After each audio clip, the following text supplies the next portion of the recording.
এত সহজভাবে চিকেন চাপ বানালে এটা নান, বিরিয়ানি, রুমালি রুটি, তন্দুরি রুটি সব কিছুর সাথে খেতেই খুব ভালো লাগবে। চিকেন চাপ বানানোর জন্য প্রথমে দেখো আমি একটা পেস্ট তৈরি করে নেব। তো সেই জন্যে প্রথমেই 2 চামচ আমি পোস্ত দিয়ে দিলাম, আর তার সঙ্গে 10-12টা মতন কাজু দিয়ে দিলাম। এটাকে প্রথমে আমি ড্রাই গ্রাইন্ড করে নিলাম। তো দেখো করে নিয়েছি। তারপরে এর মধ্যে আমি আরও কিছু জিনিস দেবো। তো এখানে আমি 2টো মিডিয়াম সাইজের পেঁয়াজ ছোট ছোট করে কেটে রেখেছি, তো সেটা দিয়ে দিলাম। তার সঙ্গে আদা আর রসুন দিয়ে দিচ্ছি, 1 ইঞ্চি আদা আর 12 কোয়া মতন রসুন দিয়ে দিয়েছি, আর সঙ্গে 2টো কাঁচা লঙ্কা। আর এখন দিয়ে দিচ্ছি আমি 3 টেবিল স্পুন মতন টক দই। একসঙ্গে দিয়ে আমি একটা স্মুথ পেস্ট তৈরি করে নিলাম। টক দই দিয়েছি বলে আমি কিন্তু আর এখানে জল ব্যবহার করিনি। পেস্টটা খুব সুন্দর হয়েছে, দেখতেই পেয়েছো। এইবারে আমি চিকেনটা ম্যারিনেট করব। তো চিকেনটাতে আমি খুব ভালো করে ধুয়ে পরিষ্কার করে নিয়েছি। আর আমি কিন্তু এখানে নর্মাল যে চিকেনের লেগ পিস হয় আমি সেটাই নিয়েছি। চিকেন চাপের যে পিসটা হয় সেটা আমি নিইনি। তোমরা চাইলে অবশ্যই চিকেন চাপের যে পিসটা হয় সেটা করে নিতে পারো। তো এখন আমি ম্যারিনেট করব। তো ম্যারিনেট করার জন্য চিকেনের মধ্যে পেস্ট যেটা তৈরি করে রেখেছিলাম ওটা দিয়ে দিলাম। তারপরে দিয়ে দিচ্ছি 1/2 টিস্পুন গোলমরিচের গুঁড়ো, তার সঙ্গে দিয়ে দিচ্ছি 1/2 টিস্পুন গরম মশলার গুঁড়ো। এবারে দিয়ে দিচ্ছি পরিমাণ মতন নুন। নুনটা তোমরা তোমাদের যেরকম প্রয়োজন সেই অনুযায়ী দেবে। এরপরে আমি দিয়ে দিচ্ছি 2 টিস্পুন কাশ্মীরি লঙ্কার গুঁড়ো। অবশ্যই কাশ্মীরি লঙ্কার গুঁড়োটা এখানে একটু বেশি দিতে হবে, তাহলে কালারটা সুন্দর আসবে। আর 1/2 টিস্পুন নর্মাল শুকনো লঙ্কার গুঁড়ো দিয়েছি। আর এখন দিচ্ছি আমি শুকনো খোলায় জয়িত্রী আর জায়ফল আমি ভালো করে সুন্দর করে একটুখানি ভেজে নিয়ে সেটাকে আমি গুঁড়ো করে রেখেছিলাম, তো সেটা দিয়ে দিয়েছি 1/2 টিস্পুন।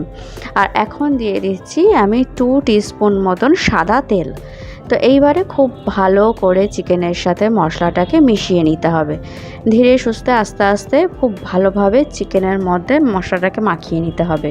চিকেনের মধ্যে যে কাট করে রেখে দিয়েছিলাম সেটা দেখিয়েছিলাম। মশলাটাকে হাত দিয়ে ভালো করে ওই চিকেনের কাটের পিস মধ্যে ভালো করে মশলাটাকে ঢুকিয়ে ঢুকিয়ে দিতে হবে। তো দেখো আমি প্রথমে তো স্পুন দিয়ে করছিলাম, ভালো হচ্ছিল না বলে আমি হাত দিয়েই সুন্দরভাবে করে নিচ্ছি। খুব সুন্দরভাবে ম্যারিনেটটা করে নিতে হবে। আর এইভাবে ম্যারিনেট অবস্থায় আমি ঢেকে 4 ঘন্টা রেখে দেবো নর্মাল টেম্পারেচারে, মানে বাইরেই। আর তোমরা এটা ওভারনাইটও রেখে দিতে পারো ম্যারিনেট করে, তাহলে খুবই ভালো হবে, কিন্তু তখন ফ্রিজে রাখতে হবে। এবারে দেখো আমি রান্নাটা করব, তার জন্য ফ্রাইং প্যান বসিয়ে দিয়েছি গ্যাসে। আর এই রান্নাটা একটু ছড়ানো পাত্র করলেই ভালো হয়, তাহলে রান্নাটা ভালো হবে। তো ফ্রাইং প্যানের মধ্যে আমি প্রথমেই 2 টেবিল স্পুন সাদা তেল দিয়েছি। তেলটা একটু গরম হয়ে গেছে, তারপরে 2 টেবিল স্পুন ঘি দিয়ে দিয়েছি। গরম হয়ে গেছে ভালো করে, তারপরে ওর মধ্যে আমি গোটা গরম মশলা ফোড়ন দিয়ে দিয়েছি। ফোড়নটা একটু নাড়াচাড়া করে নিয়েছি, সুন্দর একটা গন্ধ বেরিয়ে গেছে। তারপরে এর মধ্যে আমি 1/2 টিস্পুন কাশ্মীরি লঙ্কার গুঁড়ো দিয়ে দিলাম। কাশ্মীরি লঙ্কার গুঁড়োটা দিয়ে ভালো করে তেল আর ঘিটাকে বেশ সুন্দর করে নাড়াচাড়া করে মিশিয়ে নিয়েছি আমি। আর কাশ্মীরি লঙ্কার গুঁড়োটা দেওয়ার কারণ হচ্ছে কালারটা ভীষণ সুন্দর আসবে। তারপরে দেখো আমি একটা একটা করে চিকেনের পিসগুলো এই তেল আর ঘিয়ের মধ্যে দিয়ে দিচ্ছি। তো চিকেনের যে মশলাটা ছিল মশলাটা বাদ দিয়ে আমি শুধু চিকেনটাই দিয়েছি। আর চিকেনগুলো ভালো করে সাজিয়ে দিয়ে 2 পিঠই একটু সুন্দর ব্রাউন করে ভেজে নিতে হবে। তার জন্য গ্যাসটা একদম হাই করে রাখতে হবে এখন। আর 1 মিনিট এদিক 1 মিনিট ওদিক করে ভেজে নিলেই হয়ে যাবে, খুব বেশি টাইম দরকার হবে না। কিন্তু গ্যাসটা কিন্তু অবশ্যই হাই রাখতে হবে, তা না হলে চিকেন থেকে জল বেরিয়ে যাবে। তো চিকেন থেকে এখন জল বের হলে হবে না, তাহলে ফ্রাইটা হবে না। তো সেই জন্য গ্যাসটাকে কিন্তু একদম হাইতে রাখতে হবে। তো 1 মিনিট এদিক 1 মিনিট ওদিক এই 2 পিঠই এরমভাবে 2 মিনিট ভেজে নিলেই হয়ে যাবে। দেখো কত সুন্দর কালার এসেছে। তো আমার 2 পিঠই খুব সুন্দর করে ভাজা হয়ে গেছে।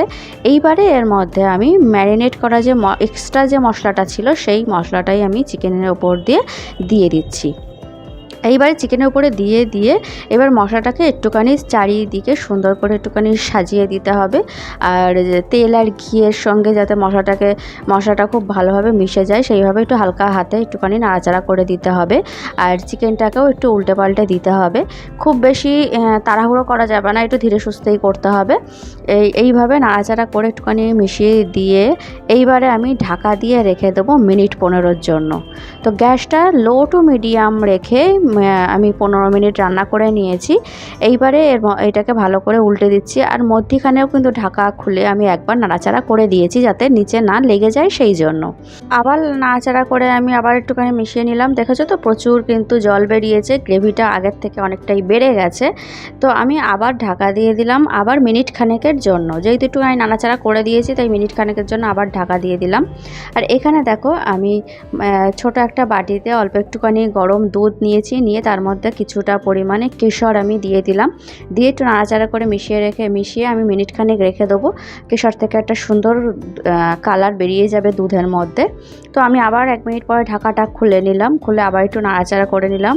আর দুধের মধ্যে কিন্তু খুব সুন্দর একটা কালার চলে এসেছে। এই কেশর দেওয়া দুধটা আমি দিয়ে দিলাম চিকেনের মধ্যে, আর সঙ্গে আমি দিয়ে দিচ্ছি এখানে একটুখানি মিঠা আতর। তো একটুখানি ছড়িয়ে মিঠা আতর দিয়ে দিচ্ছি, 1/2 টিস্পুনের থেকেও কম মিঠা আতর দিতে হবে। তোমরা যদি কেউ মিঠা আতর পছন্দ না করো তাহলে এর মধ্যে গোলাপ জল আর কেওড়া জলও দিতে পারো। দিয়ে আমি খুব ভালো করে একটুখানি নাড়াচাড়া করে আবার মিশিয়ে নিলাম, নিয়ে আমি আবার ঢাকা দিয়ে দেবো গ্যাসটা একদম লো করে 2 মিনিটের জন্য। 2 মিনিট পরে গ্যাস অফ করে দিয়ে আমি আরও 5 মিনিট ঢাকা দিয়ে স্ট্যান্ডিং টাইমে রেখে দিয়েছিলাম। তো আমার চিকেন চাপ কিন্তু একদম রেডি। আর তোমাদের কাছে যদি কেশর না থাকে তাহলে সামান্য একটুখানি হলুদ গুঁড়ো দিয়ে দিতে পারো যখন রান্না করছো সেই সময়, তাহলেই সুন্দর কালার চলে আসবে। তো ভিডিওটা ভালো লাগলে লাইক করে দিও, আমার চ্যানেলটা সাবস্ক্রাইব করে দিও। তাহলে আজকের মতন টাটা, দেখা হবে আবার নেক্সট ভিডিওতে।